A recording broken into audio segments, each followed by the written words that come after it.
ఏడాదికి ఒకసారి జరిగే తెలుగుదేశం పండుగ మహానాడు అట్టహాసంగా ప్రారంభమైంది. ప్రతి నియోజకవర్గంలో వర్చువల్ గా జరుగుతున్న మహానాడు కార్యకర్తల్లో నూతన ఉత్సాహం నింపుతోంది. కార్యకర్తల సంక్షేమం కోసం కృషి చేసే ఏకైక పార్టీ టీడీపీ అని అంటున్న అనంతపురం అర్బన్ ఎమ్మెల్యే దగ్గుపాటి ప్రసాద్తో మా correspondent Yoganand face to face. ఎదురు చూసే పసుపు పండుగ మళ్ళీ వచ్చేసింది. అనంతపురం అర్బన్ నియోజకవర్గంలో పసుపు పండుగ మహానాడు ఎంతో ఘనంగా ప్రారంభమైంది. ప్రస్తుతం మనతో మాట్లాడేందుకు అర్బన్ ఎమ్మెల్యే దగ్గర ఏం చెప్తారు? పసుపు పండుగ చూస్తే కార్యకర్తలకు కానీ ప్రజలకు కానీ లేదా టీడీపీ కార్యకర్తలకు మహా పిచ్చి అని చెప్పొచ్చు. దీని గురించి ఏం చెప్తారు? ఈరోజు అనంతపురం అర్బన్ నియోజకవర్గంలో 44వ మహానాడు పండుగ కార్యక్రమం చాలా బ్రహ్మాండంగా జరుగుతూ ఉంది.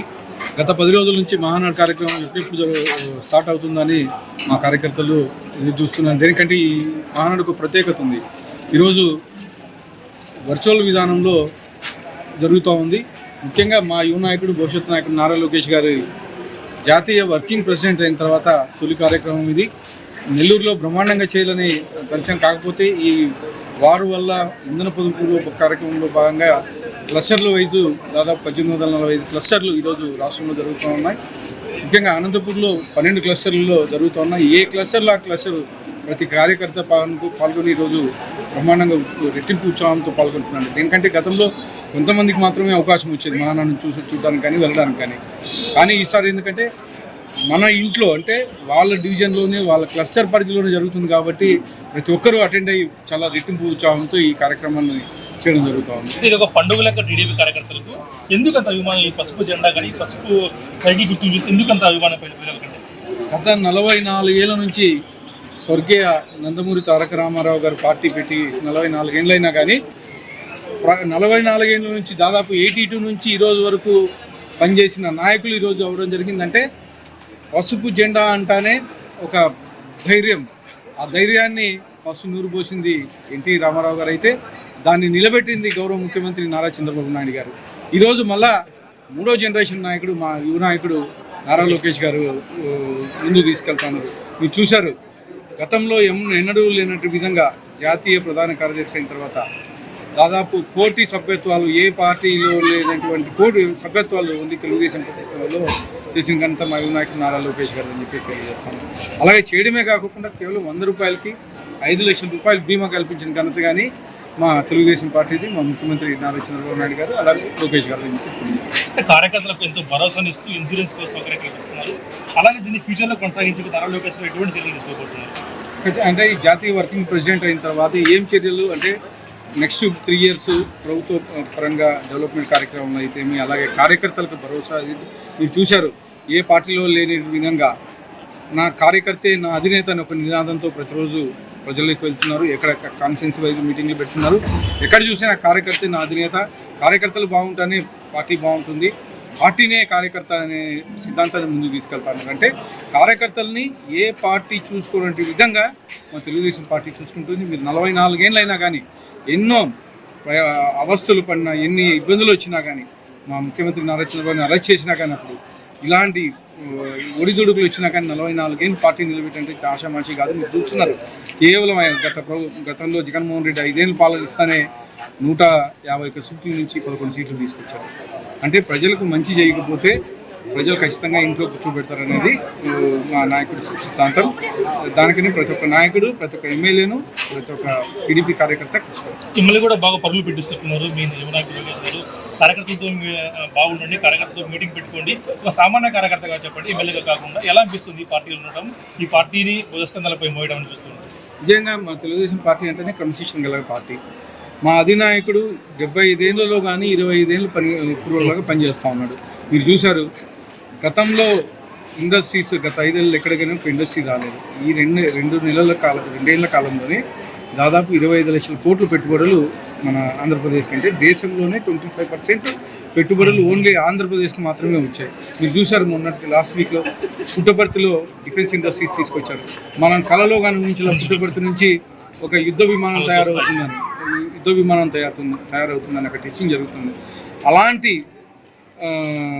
ఇండస్ట్రీస్ అయితే ఏమి, అలాగే తర్వాత కార్యకర్తల సంక్షేమం అయితే ఇవన్నీ మా యువ నాయకుడు నారా లోకేష్ గారు అయితేమి అలాగే మా ముఖ్యమంత్రి నారా చంద్రబాబు నాయుడు గారు అయితేమి ముందుకు తీసుకెళ్తున్నారని చెప్పి తెలియజేస్తారు. పార్టీలో ఉండడం అదృష్టం అంటూ కూడా ఎమ్మెల్యే చెప్తున్న పరిస్థితి ఉంది. చంద్రశేఖర్ ఐక్య న్యూస్ అనంతపురం నుంచి. ఏపీ వ్యాప్తంగా ఎక్కడ చూసినా మహానాడు సందడి నెలకొంది. ప్రధాని నరేంద్ర మోడీ పిలుపు మేరకు చేపట్టిన పొదుపు చర్యలో భాగంగా మహానాడును వర్చువల్ పద్ధతిలో నిర్వహిస్తున్నారు. తిరుపతిలో మహానాడు హంగామాపై మరింత సమాచారాన్ని తిరుపతి నుండి మా స్పెషల్ కరెస్పాండెంట్ సెల్వం అందిస్తారు. ఒక క్లస్టర్ ప్రాంతంలో కూడా ఉన్నాం. దీనికి సంబంధించి పార్లమెంటరీ అధ్యక్షురాలు మా పనబాక లక్ష్మి గారు కూడా మనతో ఉన్నారు. ఆయనతో కూడా మనం మాట్లాడే ప్రయత్నం చేద్దాం. ఏంటి మేడం, ఈరోజు అంటే 27, 28 తేదీల్లో కూడా ఇటు నెల్లూరులో పెద్ద ఎత్తున చేయాలనుకున్నటువంటి ఈ మహానాడు కార్యక్రమాన్ని ఇప్పుడు తిరుపతి క్లస్టర్లో నిర్వహిస్తున్నారు. ఎలా ఉందంటారు? అంటే యాక్చువల్గా మేము ఘనంగా చేసుకోవాలని నిర్ణయించాం. ఎందుకంటే అధికారంలోకి వచ్చినాక జరిగే 2వ మహానాడు ఇది. కాకపోతే ఈ యుద్ధం వలన ఈ పొదుపు చర్యల్లో భాగంగా ఇంధనం పొదుపుగా వాడుకోవాలా, దానివల్ల ఇంకెక్కువ ఖర్చులు అవుతాయి అన్న ఒక ఉద్దేశంతో మన ప్రధానమంత్రి నరేంద్ర మోడీ గారి యొక్క సూచనల మేరకు మా నాయకులు చంద్రబాబు నాయుడు గారు ఈరోజు ఈ వర్చువల్ మహానాడిని నిర్వహించడం జరుగుతూ ఉంది.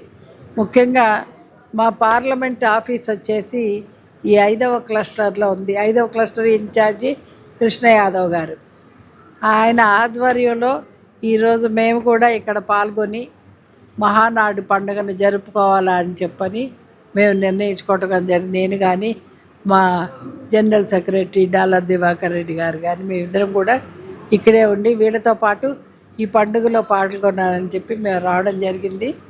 చాలా సంతోషంగా ఉంది. శక్తి, మహిళా శక్తి ప్రధానంగా అంశాలు తీసుకొని ఉన్నారు. ఎలా ఉంటుంది అంటే తెలుగుదేశం పార్టీ మహిళా పక్షపాతి పార్టీ అధికారంలోకి రాగానే మా నాయకులు చంద్రబాబు నాయుడు గారు ఏదైతే హామీలు ఇచ్చారో అవన్నీ ఒకటొకటిగా నెరవేర్చడం మీకు అందరికీ తెలుసు. తల్లికి వందనం అని చెప్పని ఎవరైతే చదువుకుంటున్నారో పిల్లలు వాళ్ళందరికీ 15,000 చొప్పున ఆ కుటుంబానికి ఇవ్వడం జరిగింది. అలాగే ఉచిత బస్సు, నెక్స్ట్ వచ్చేసి గ్యాసులు ఇవ్వడం, 3 గ్యాసులు ఇవ్వడం.